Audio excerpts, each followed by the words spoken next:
자, 문제 4번 보도록 하겠습니다. 결산 문제입니다. 다음 결산 자료를 참고로 주식회사 하늘 이불의 결산을 수행하시오 입니다. 자, 결산 문제는 총 두 문제가 출제되고요. 총 하나당 4점짜리이기 때문에 배점이 좀 큽니다. 그래서 좀 제대로 한번 보시고 이제 결산을 하실 수가 있어야 됩니다. 자, 1번 보겠습니다. 기타 결산 정리사항 수동 결산입니다. 자, 여기에 보시면은 기말 미사용 소모품비의 내역은 다음과 같다 입니다. 그러니까 즉 미사용된 거는 99,000원만큼 사용을 현재 하지 않은 거예요. 그러니까 보고 이제 평가 문제 결산 정리 분결하시오. 자, 여기에 소모품비 계정 과목으로 처리했다라고 보시면 됩니다. 그러면은 당시에 이렇게 생각하면 돼요. 구입 당시에 차변에 소모품비 뭐 가정을 했어요. 얼마인지 가정을 해보고 한 뭐 200만원치 샀다. 그렇게 해서 200만원치 샀다 가정을 하고 그렇게 해서 12월 31일에 사용하지 않은 분을 조사를 해보니까 뭐 A4 용지 2박스 분량과 문구류 5세트 분량이 나왔다. 사용하지 않은 게. 그래서 얼마만큼? 99,000원만큼 사용을 하지 않은 거예요. 그러니까 소모품비라고 회계 처리한 경우에는 이게 소모품비로 회계 처리한 경우에는 이게 전부 다 사용을 할 거라는 가정하에 이제 그 비용으로 해서 회계 처리를 한 거예요. 그런데 이거는 현재 99,000원치는 안 쓴 거죠. 안 쓴 거기 때문에 소모품비로 회계 처리한 거는 내가 다 쓴다는 가정하에 지금 산 거기 때문에 다 쓰지 못한 부분은 비용이 아니죠. 비용이 아니기 때문에 자산으로 변경해 줘야 됩니다. 사용하지 않은 거기 때문에. 그래서 차변에 소모품 99,000원과 대변에 소모품비 99,000원을 해서 회계 처리를 해주시면 되겠습니다. 자, 일반 전표 입력에 제가 아까 얘기했던 대로 사용하지 않은 분은 비용으로 제외시켜줘야 됩니다. 비용으로 제외시킨 이유가, 그 비용을 하는 이유가 뭡니까? 라고 아까 제가 얘기했던 대로 내가 전부 다 사용할 거라 가정하고 비용을 한 거죠.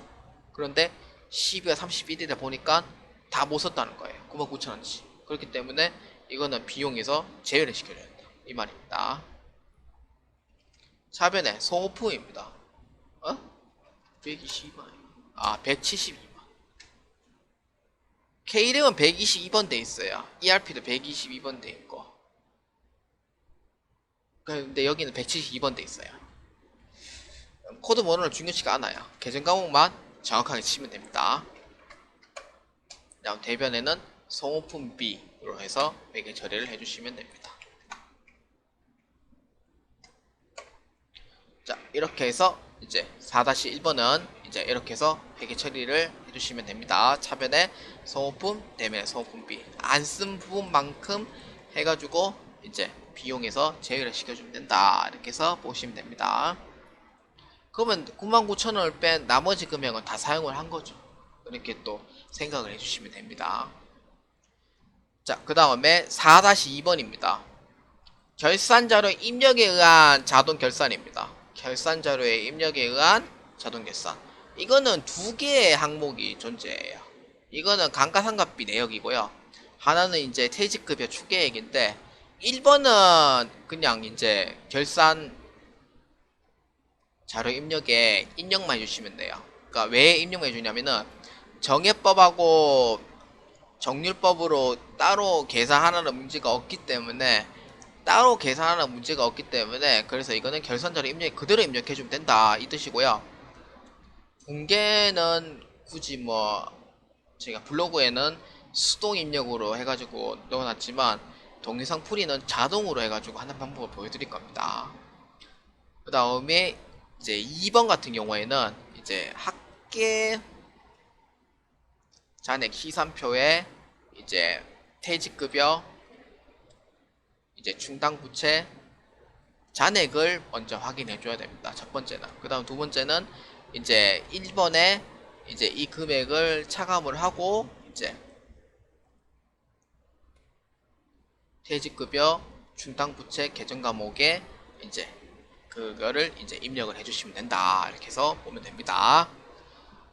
자, 그래서 이거는 이제 4-2번 같은 경우에는 두 가지 항목을 모두 결산으로 해가지고 문제를 푸셔야 됩니다.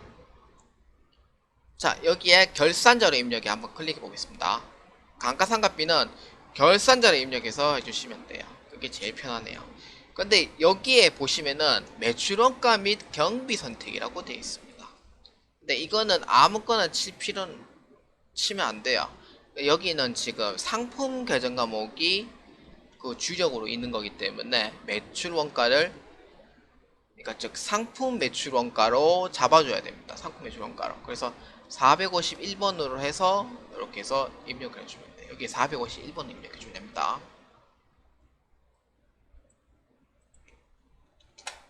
상품 매출 원가, 뭐 원가 경비 필요 없어요.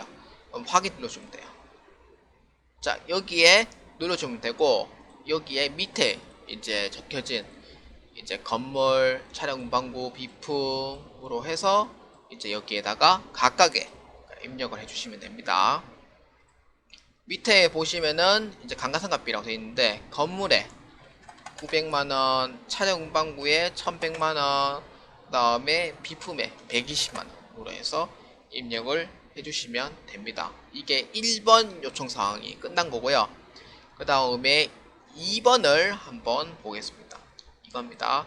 12월 31일 현재 본사 직원의 퇴직급여 추계액은 5,800만원이다 라고 돼 있어요. 그래서 이거를 한번 보도록 하겠습니다. 자, 이거는 학계잔 시산표부터 먼저 봐야 돼요. 학계잔의 시산표에 아까 얘기했듯이 퇴직급여, 충당부채 금액 잔액 붙어 있는지 먼저 확인해 주셔야 돼요. 자, 여기에 보시면은, 자, 추계액은 얼마냐면은, 추계액은 5,800만원으로 되어 있고요. 현재 지금 퇴직급여, 충당부채는 얼마? 4천만원으로 되어 있어요. 그러니까 5,800만원만큼 설정하니까 나머지 얼마? 1,800만원만큼 이제 보충을 해서 설정을 해주시면 됩니다. 금액은 1,800만원만큼만 이제 설정해 주면 됩니다. 그래서 추계액에서 퇴직급여, 충당부채만큼 빼주시면 된다. 이렇게 해서 보시면 됩니다. 그래서 2번도 쉽죠?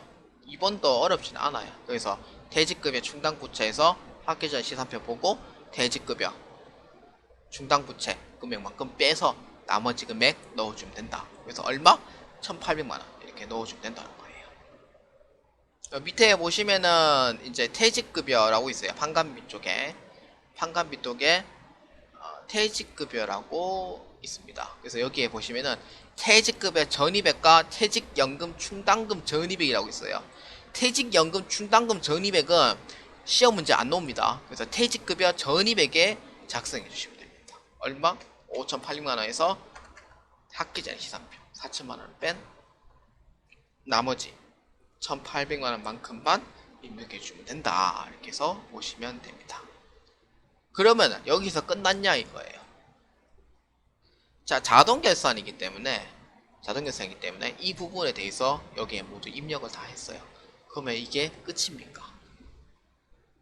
끝? 끝? 아니죠. 끝이 아니죠. 왜?